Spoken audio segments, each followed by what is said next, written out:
Dimensión con Dionisio Gutiérrez. Bienvenidos a Dimensión. Hoy tenemos un programa muy especial para ustedes. Tenemos el privilegio de tener en Guatemala a don José María Doria. Él es un español, ciudadano del mundo, que vive en dos dimensiones. Una, la intelectual, en la que él ha pasado por un máster en psicología, una licenciatura en Derecho, una maestría en alta dirección de empresas, y luego tiene otra dimensión que es vivencial, en la que él ha descubierto cosas que son importantes en la vida y que hoy vamos a platicar largo y tendido. Ha escrito muchos libros, viaja por el mundo dando conferencias, tiene un centro de desarrollo del que nos va a contar, transpersonal en España, donde tiene más de 60 instructores, trabaja con niños, con adultos, y bueno, comparte por la vida y por el mundo cosas que son las más importantes. Don José María, bienvenido a Guatemala, bienvenido a Dimensión. Gracias.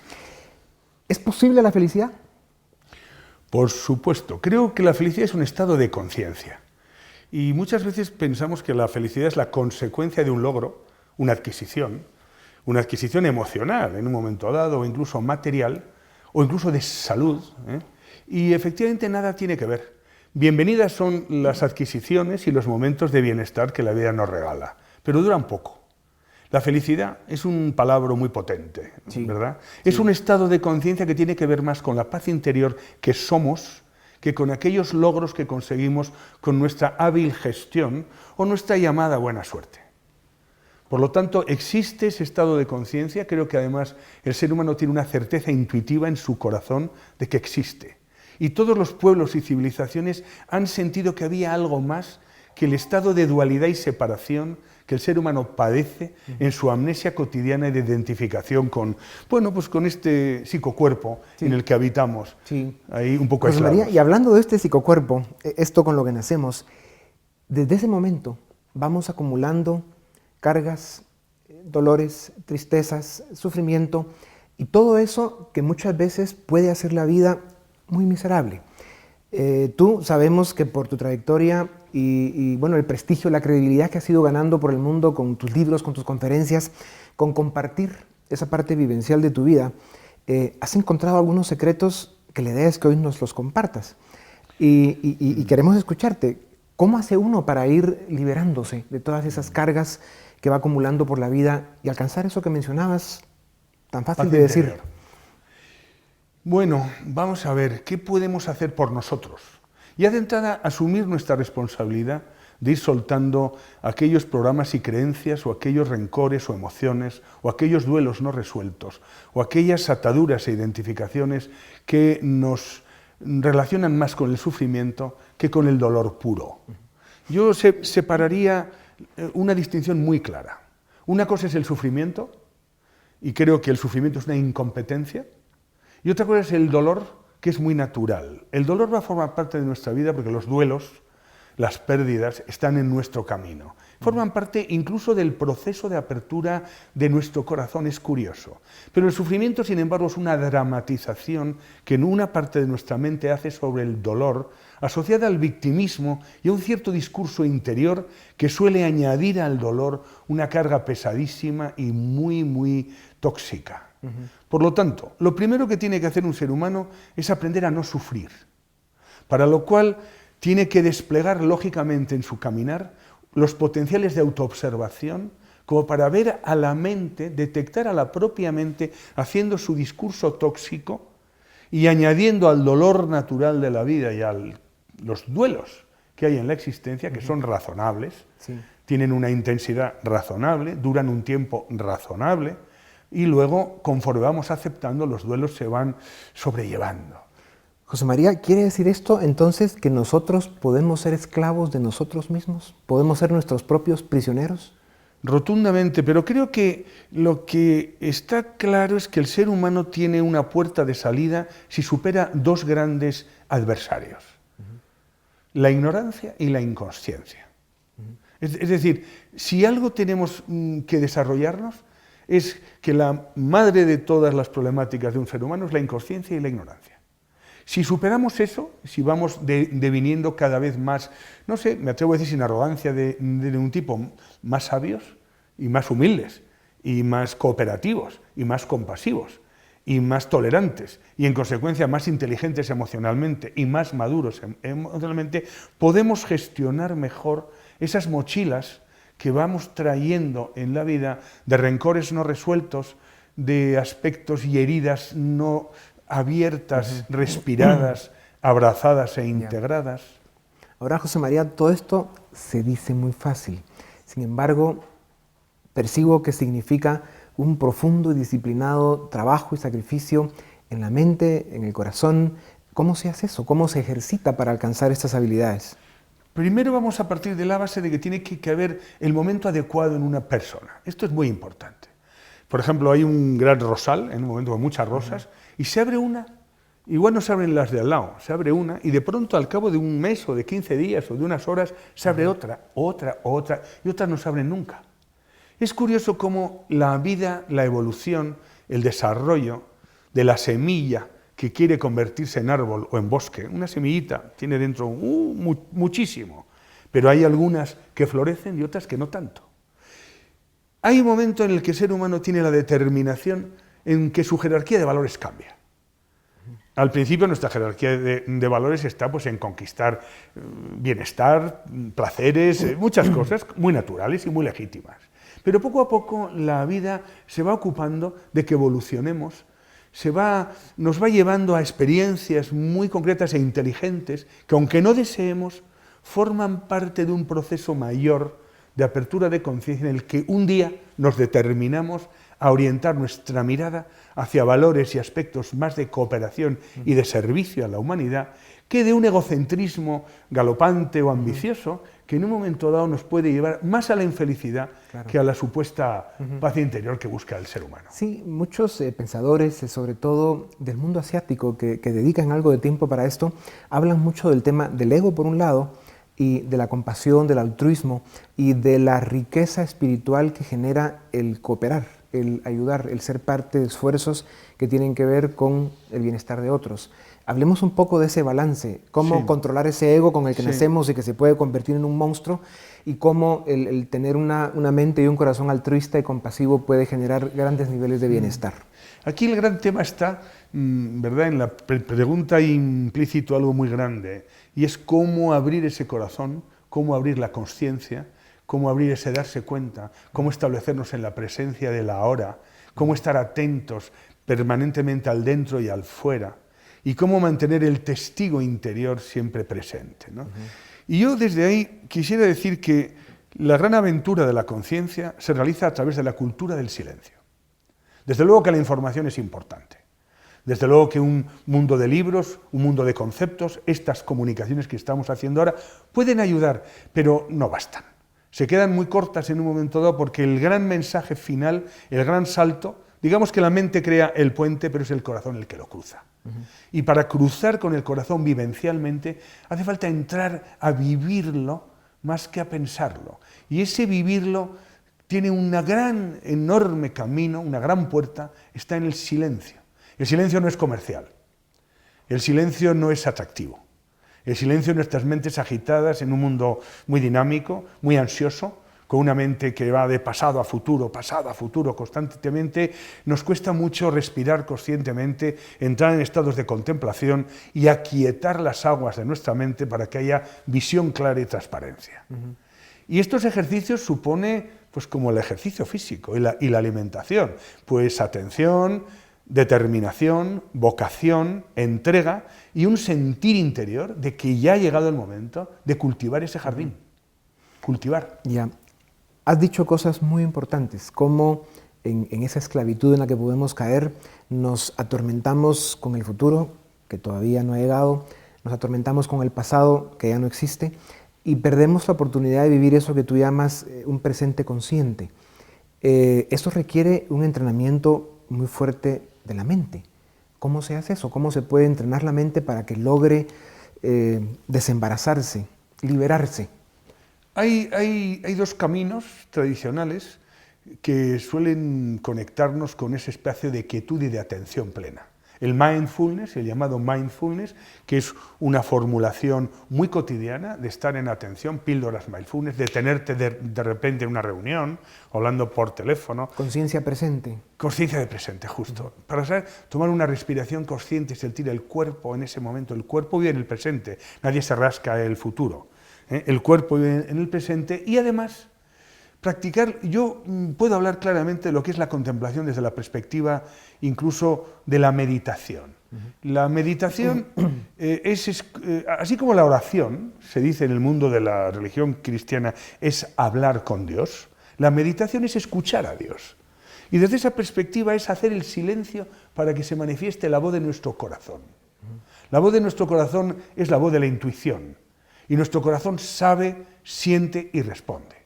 Saber practicar la respiración consciente y detenernos todos los días 20 minutos diarios como mínimo, se sabe por las neurociencias que una persona que practica la meditación diariamente desde la perspectiva de la atención al presente y la observación de lo que aparece y desaparece en nuestra mente, acaba neurológicamente desarrollando aspectos en el lóbulo frontal, en la ínsula y en otros aspectos que están cartografiados en el neocórtex de cambios muy positivos. José María Doria, en Guatemala, un gran humanista español que va por el mundo contando lo que sabe para ayudarnos a alcanzar eso tan difícil que es la felicidad. Volvemos en un momento para seguir con Dimensión.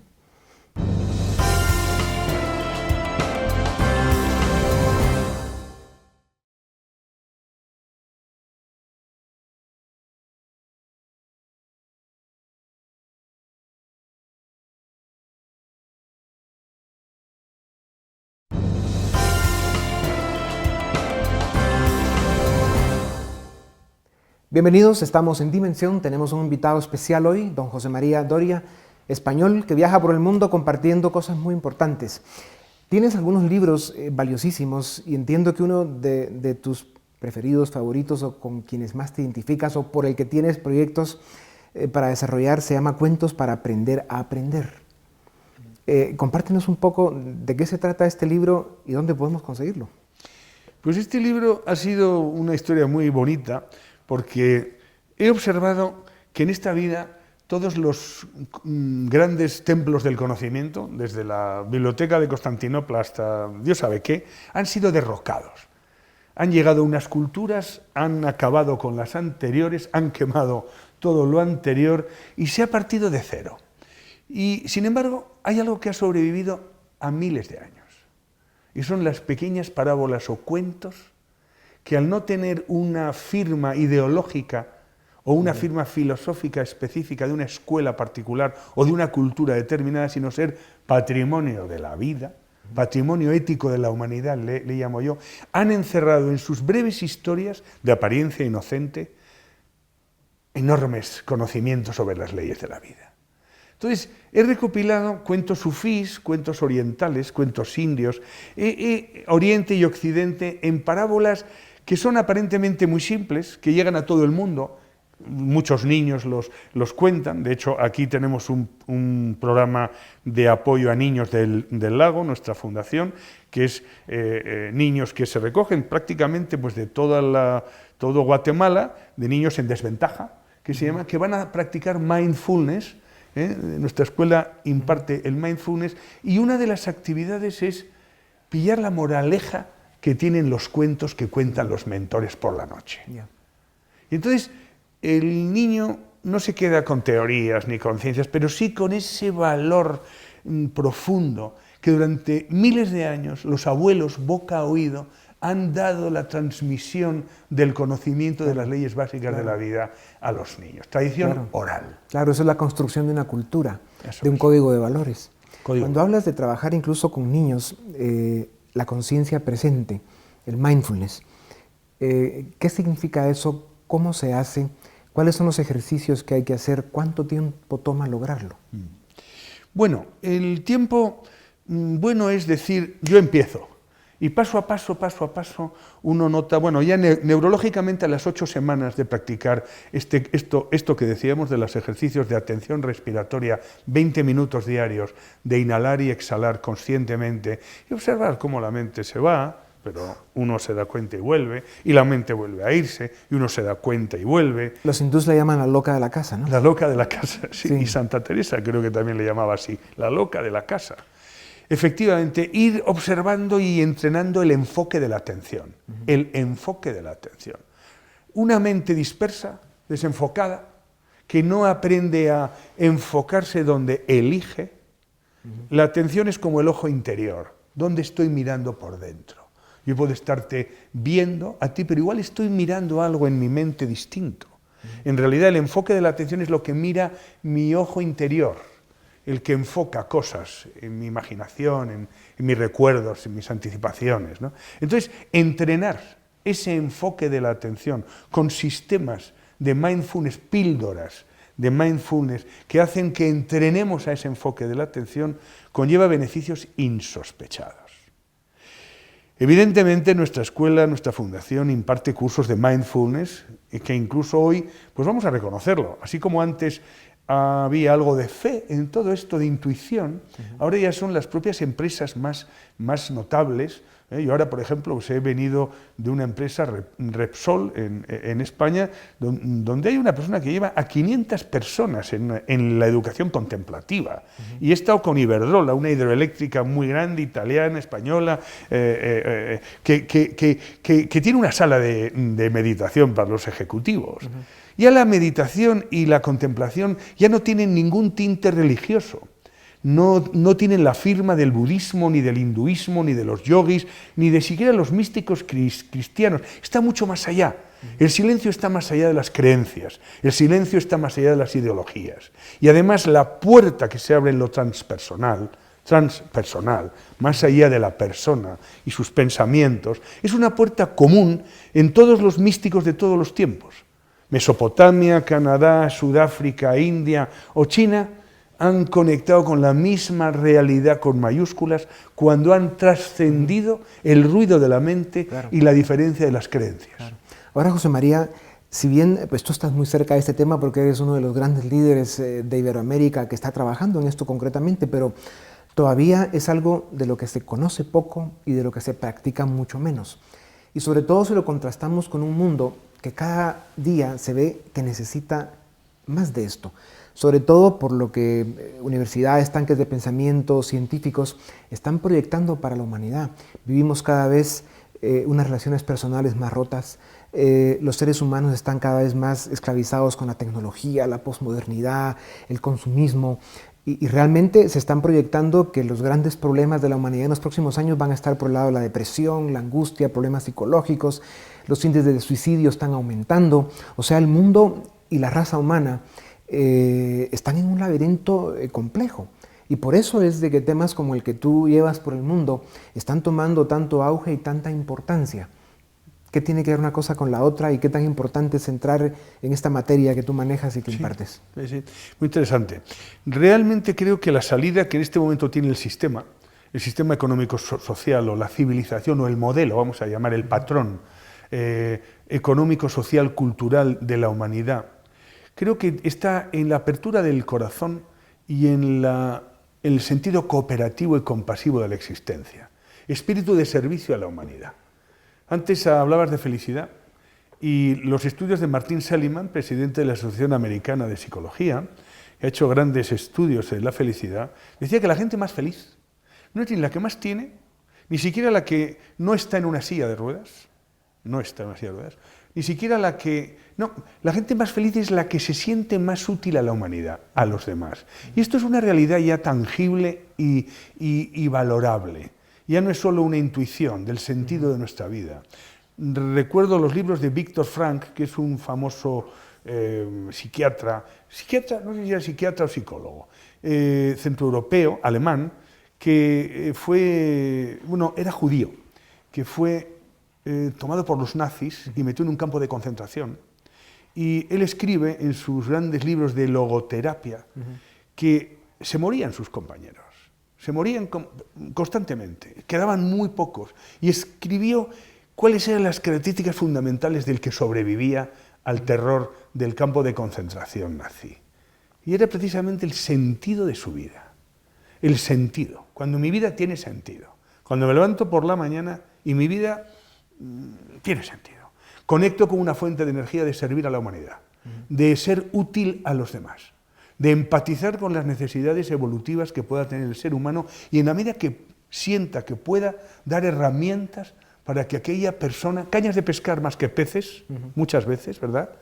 Dar una caña de pescar es hacer libre de ti al ser humano al que apoyas, y hacer libre de ti es el primer deber del amor, posiblemente. Claro. Y por contestar concretamente a tu pregunta, diría que esta civilización, que está pasando por un tremendo despiste,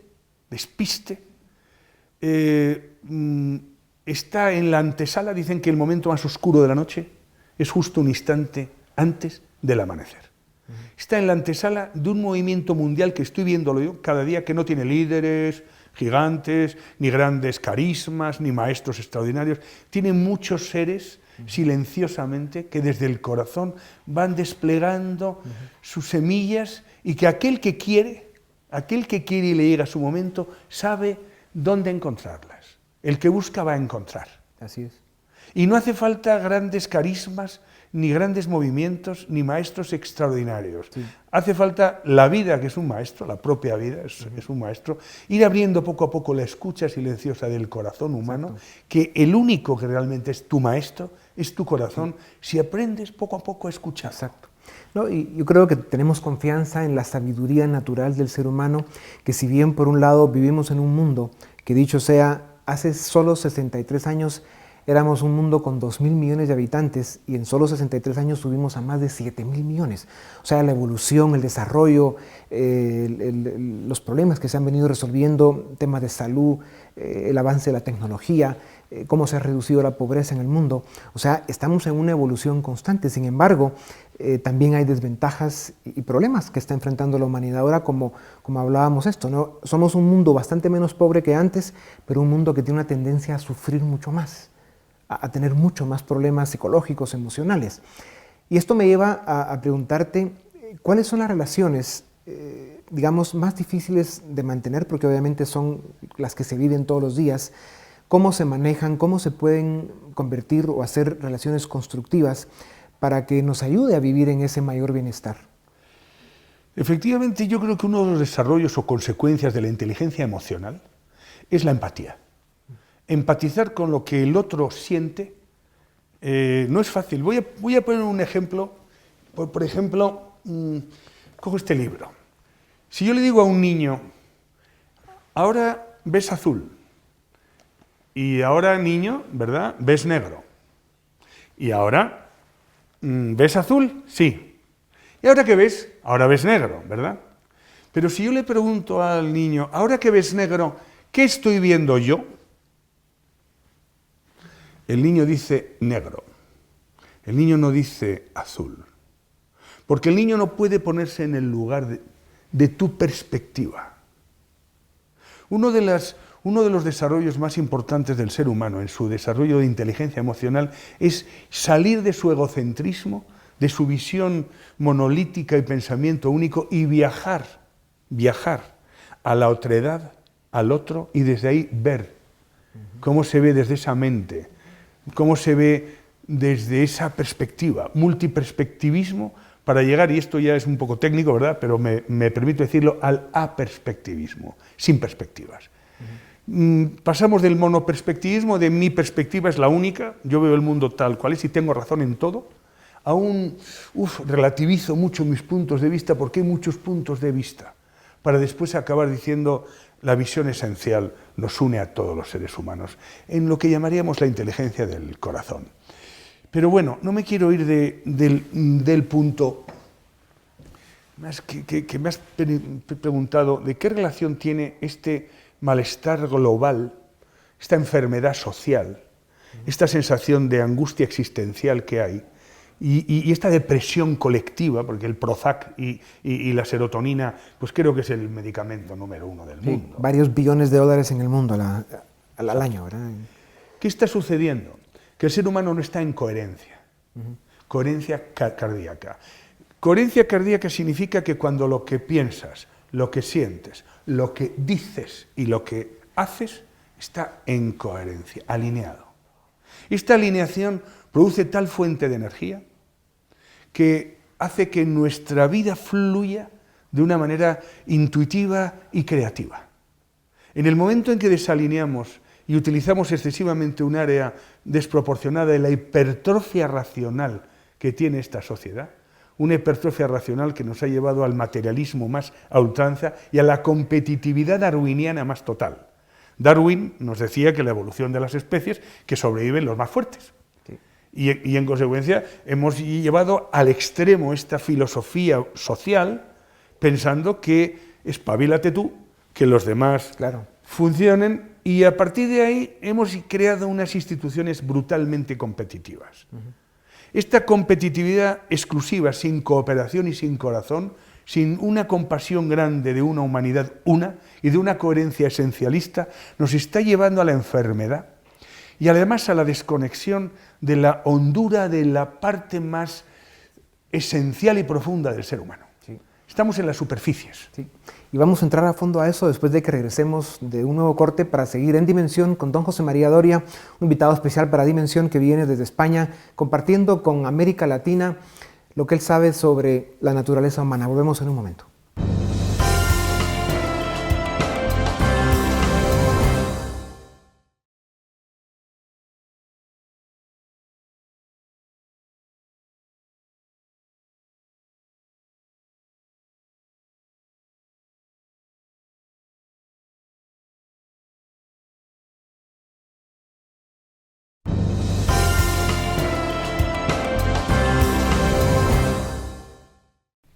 Bienvenidos, seguimos en Dimensión, tenemos a nuestro invitado especial hoy, don José María Doria.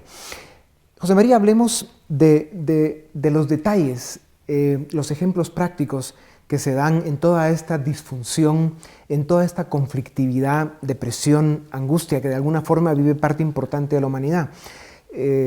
Como decía, las proyecciones que se dan son preocupantes y luego los efectos que se dan también en la sociedad, pues hacen mucho daño a la forma en que funcionan las sociedades y los países. Las relaciones entre padres e hijos, las relaciones entre pareja, las relaciones entre compañeros de trabajo, las relaciones entre conciudadanos, pues van conformando eso que es la vida diaria del ser humano. Y hay muchísimas disfunciones en cada una de esas etapas. ¿En dónde hay más conflictos? ¿Cómo se superan? ¿Qué consejo nos puedes dar en ese campo? Yo creo que una de las claves de la conflictividad de las relaciones, sobre todo de pareja y de familia, es la dependencia emocional.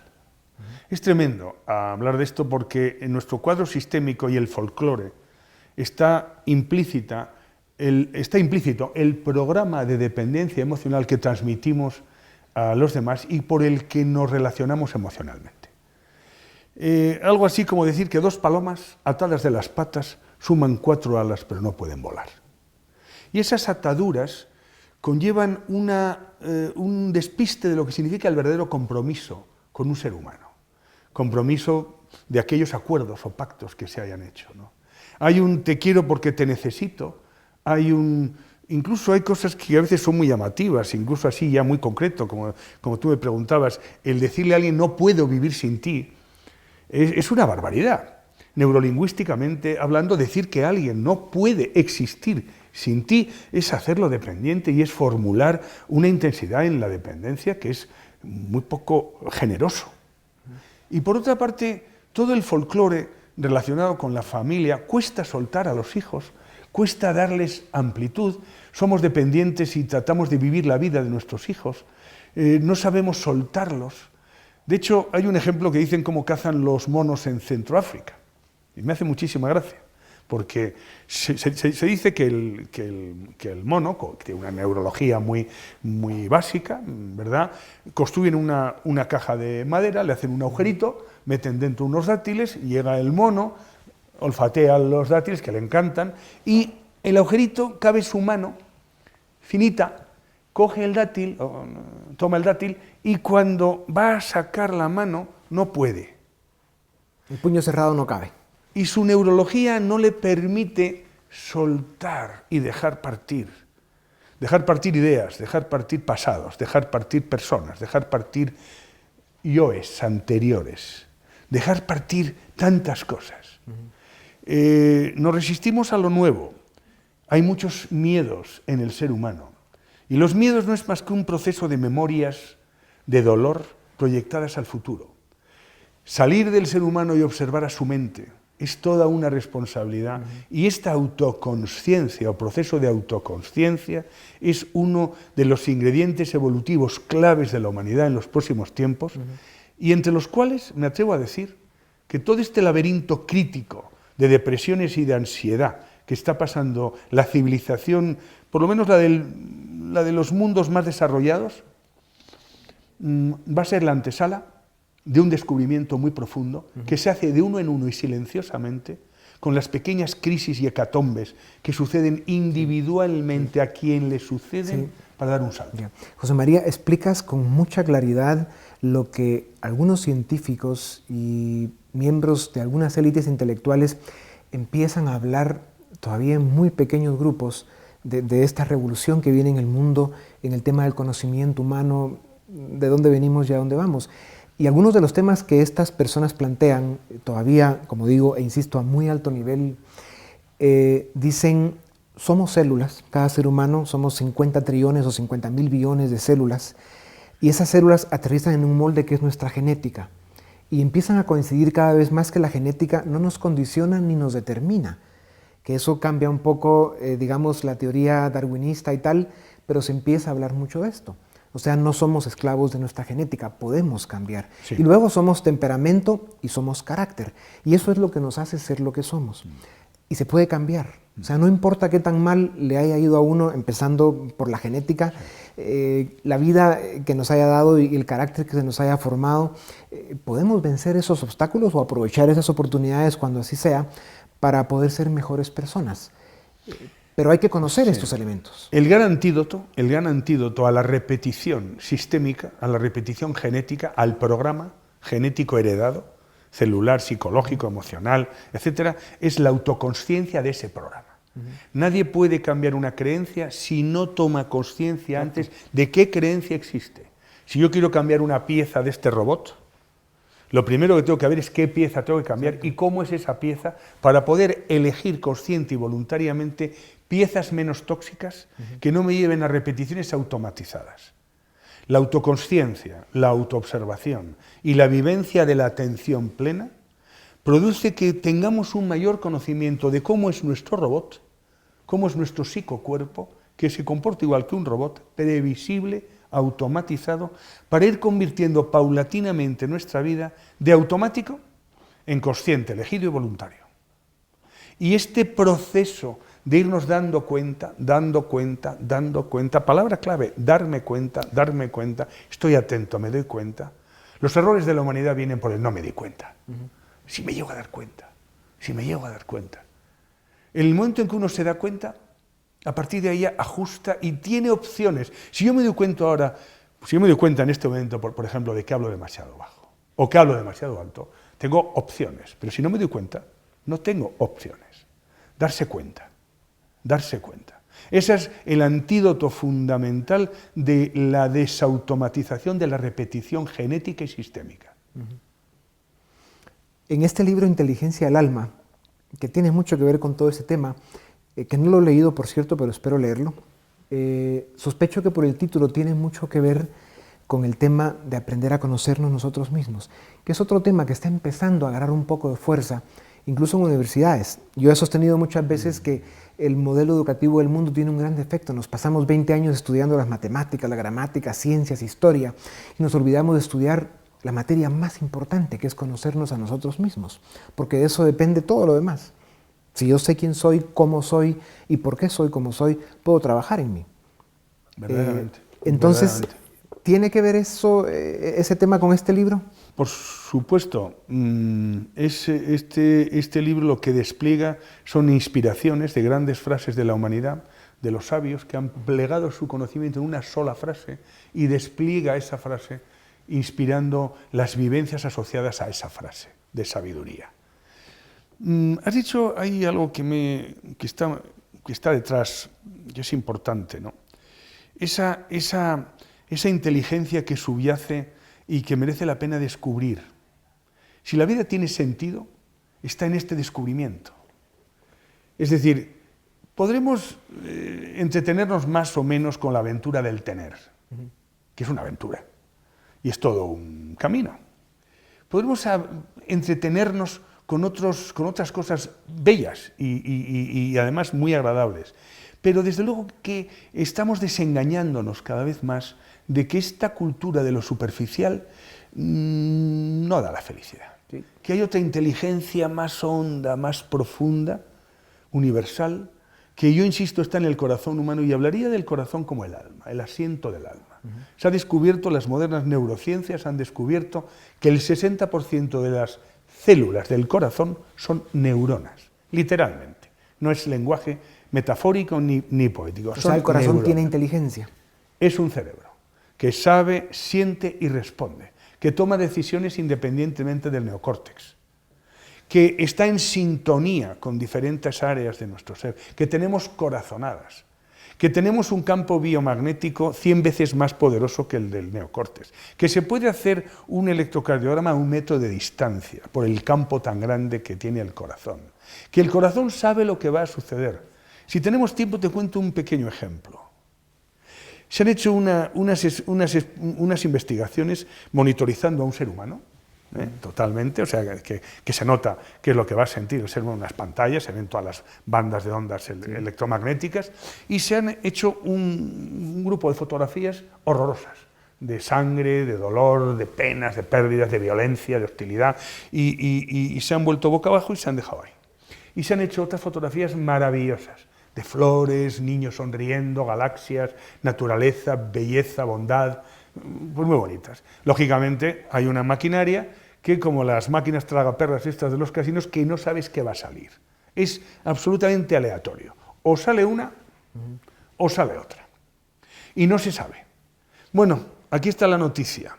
El corazón, antes de que salga la fotografía de un montón o de otro, ya empieza a dar los mismos síntomas. Lo sabe. Lo sabe. Esto nos lleva a un misterio y a una dialéctica muy amplia, pero ahí están los hechos de la ciencia. No voy a sacar conclusiones. Tan solo voy a decir que la inteligencia del corazón es fundamentalmente intuitiva, que la corriente intuitiva en un ser humano es fundamental, y que esa parte de sabiduría que tenemos en la inteligencia intuitiva brota cuando aprendemos a posar la agitación de nuestra mente y desde esa transparencia captar y escuchar lo que la voz del corazón nos está diciendo. El corazón sabe todo lo que va a suceder. Y la vida nos anuncia mediante sus ecos todo lo que va a pasar, pero no hacemos caso. Vamos a publicidad y regresamos a Dimensión con don José María Doria.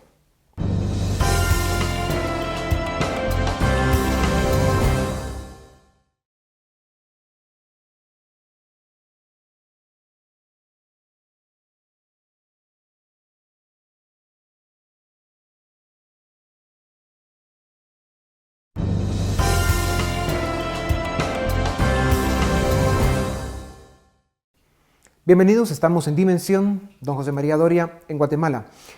José María, estás trabajando en tu nuevo libro y se llama, entiendo, La relación entre parejas. Sí. Hablemos un poco de eso, que es un tema emocionantísimo siempre. Es un tema fascinante, sí. Tiene varias partes, pero me he dado cuenta que muchas veces desarrollamos grandes temas, conceptualizaciones espiritualistas bellísimas o incluso filosóficas, pero donde está el laboratorio de donde se manifiesta finalmente nuestra coherencia, nuestra paciencia, nuestra compasión y sobre todo la observación de nuestra sombra proyectada en el otro. Esto es lo más fuerte. Es decir, darse cuenta que el que tiene un conflicto con el otro, en primera instancia lo que tiene es un conflicto consigo mismo.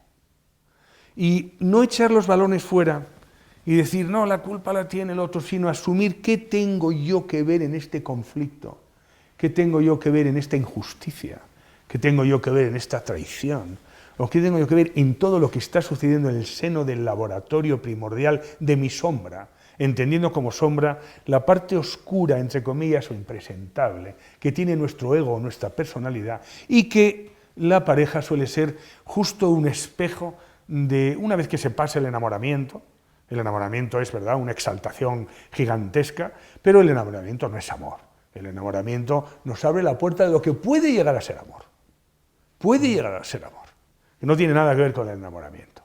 Y ese camino, cuando baja el enamoramiento y empiezan a aparecer las sombras de aquello que es horrible en la persona que está enfrente, ahí es donde empieza un camino maravilloso de autoobservación, de atención, de discernimiento y de saber qué tengo yo en todo esto que ver. Porque generalmente las cosas que se ven fuera en el seno de la pareja, en una gran parte, son proyecciones de nuestra propia herencia sistémica. Claro. Y esto es tan importante, José María, porque seguimos estando todos de acuerdo en que la familia es la base fundamental de la sociedad. Cualquier tipo de familia de las que hoy en día se conocen, porque eso ha cambiado también, pero siempre hay un grupo de personas que conviven juntas y que de alguna forma pues, forman ese núcleo que es la base fundamental de la sociedad, y por eso es tan importante la relación entre la pareja, porque ese es, digamos, el primer eslabón del fundamento de una familia. Y también ahí vemos estadísticas y proyecciones preocupantes. Es por eso que estás trabajando en este nuevo libro que se llama La relación entre pareja. ¿Cuál es el argumento principal del libro y qué consejos das por ahí para que haya un adelanto? Sí, bueno, en líneas generales lo he construido de una manera más que como una tesis. He preguntado a mis 60 compañeros de trabajo de la escuela que me hiciesen una pregunta que habitualmente suele estar en las consultas de los psicoterapeutas. Y me han hecho 60 preguntas. Y entonces me he dedicado a responder dejándome brotar en mi experiencia y en la observación. Pues yo también he hecho muchísimos años de terapia y conozco en una medida, primero mi propio corazón, porque uno si no se conoce a sí mismo no conoce por ahí fuera nada, ¿no? Nada podemos descubrir fuera que no hayamos descubierto antes en nosotros. Entonces, desde esa perspectiva y con toda humildad y sin ninguna arrogancia, he ido sacando mi experiencia en las relaciones personales. Y consejos, pues es tremendo porque ya la palabra, ¿verdad?, me parece demasiado alto que yo pueda dar un consejo, pero sí recordar, que por cierto viene de corcoris, corazón, recordar, volver al corazón, recordar que el problema de una pareja se resuelve con desarrollo personal. Muchas veces tendemos a cambiar de pareja o a resolver las cosas buscando aquello que nos falta, a veces desesperadamente y legítimamente. Y realmente creo que toda aquella relación que esté un poquito enferma, primero ver el grado de comunicación que hay en esa relación, que es como el termómetro, poner el termómetro. Cuando hay poca comunicación tiene mucha fiebre la pareja, y cuando hay comunicación sincera, ahí es donde empieza a sanar esa pareja. La comunicación es una maravilla. Comunicarse en la intimidad, no comunicarse de qué has hecho hoy, sino qué has sentido hoy. ¿Has descubierto algo? ¿Te has emocionado? ¿Has progresado? ¿Te has dado cuenta de algo? Y escuchar a alguien de verdad, de corazón, eso es un alarde de amor impresionante.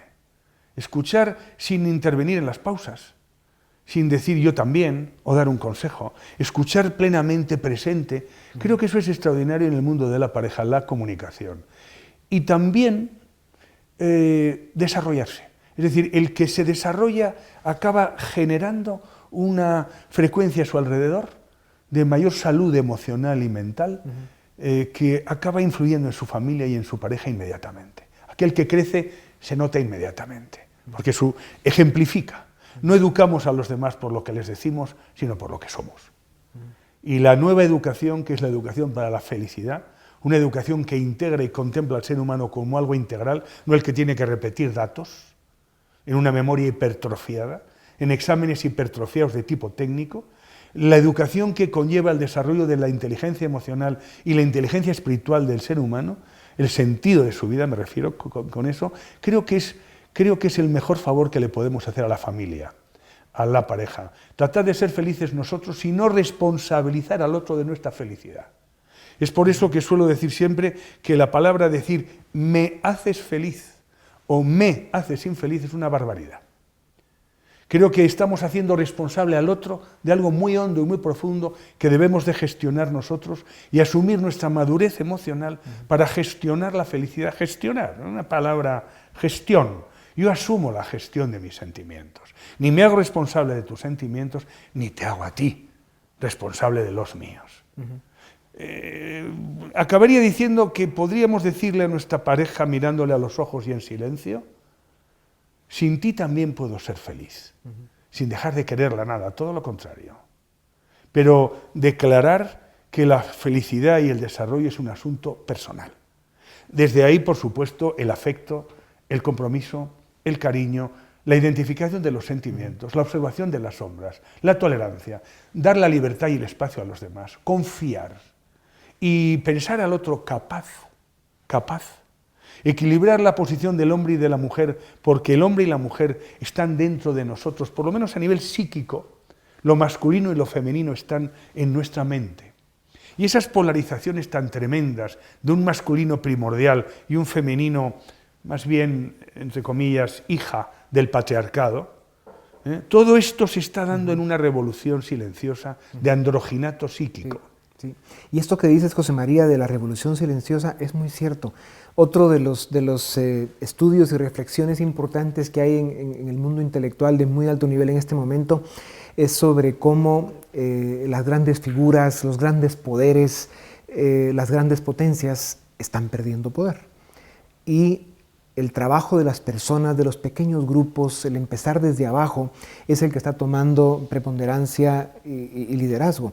Y es por ahí por donde pueden venir las soluciones realmente a todos los dramas que está viviendo la humanidad en este momento. Si pudiéramos empezar a resumir un poco algunos de los elementos que durante este tiempo que nos has compartido conocimientos tan importantes, el luchar y alcanzar nuestra libertad interior, el poder aprender a desarrollar la capacidad de estar con una conciencia presente, el estar conscientes de que el futuro no está, no ha venido, por lo tanto no existe, y el pasado pues lo mismo. Todas estas herramientas o todo este conocimiento es lo que nos puede permitir alcanzar o dar la respuesta a la primera pregunta que te hice al iniciar la entrevista, que ¿es posible la felicidad? Y que tú respondías, bueno, sí, requiere de cierto trabajo y de cierta preparación para poder alcanzar ese objetivo, que al final es el objetivo principal del ser humano. ¿Qué otros elementos agregarías tú que son las tareas o esa estructura básica que hace falta para que el ser humano alcance a eso que llamamos tan fácilmente la felicidad? Vuelvo quizá al eje de todo. Hace unos años estaba en un momento muy importante de mi vida en el que podía elegir, o por lo menos yo sentía que podía elegir, qué camino iba a seguir en los próximos 20 años. Y recuerdo que tuve una conversación con una persona muy lúcida y llegamos a una conclusión, que la madre de todos los problemas de la humanidad, es decir, del hambre, de la esclavitud que decíamos antes, interior, de la enfermedad y de todo, era la ignorancia y la inconsciencia. Y en vista de lo cual orienté mi vida a tratar de llevar allí donde hubiese alguien que quisiese escuchar y compartir aquello que fuese a superar la ignorancia y la inconsciencia, sabiendo que si trabajamos en esa dirección, en la educación, una educación integral y consciente, ahí está la clave del mundo. Si cambia la educación, cambiará el mundo. Ya cuando somos más mayores, reorientar nuestras actitudes, nuestras jerarquías de valores, tomar conciencia, a veces cuesta más. Pero es que yo veo el trabajo con los niños en este momento. Estamos haciendo unos programas de fundación preciosos, donde los niños aprenden a identificar los sentimientos, a entrar en rincones de paz, a respirar conscientemente, a abrir su corazón, a reconocer aspectos que no estarían más que en automático y biológicos, dar conciencia a sus vidas, y ahí es donde veo el cambio de este planeta a medio plazo. Sí. Mientras tanto, si los mayores a alguno vamos despertando, mejor. Claro. Pero donde tiene que estar nuestra atención ahora es en lo que viene, en dejar una herencia a todos estos personajes de un mundo donde ellos tengan la capacidad de discernir y de comprender. Sí. Pues qué gran tarea haces por el mundo y realmente estás al frente de una revolución humana, porque indiscutiblemente estos son los temas que el mundo va a necesitar cada vez más, aunque todavía no lo sepa. Tus libros van a estar en Guatemala próximamente, espero yo que puedan conseguirlos, los estamos enseñando en pantalla, que son estos y algunos más. Gracias por este privilegio de haber compartido este rato contigo y gracias por estar en Guatemala. Ojalá podamos verte pronto Gracias a ti. de nuevo.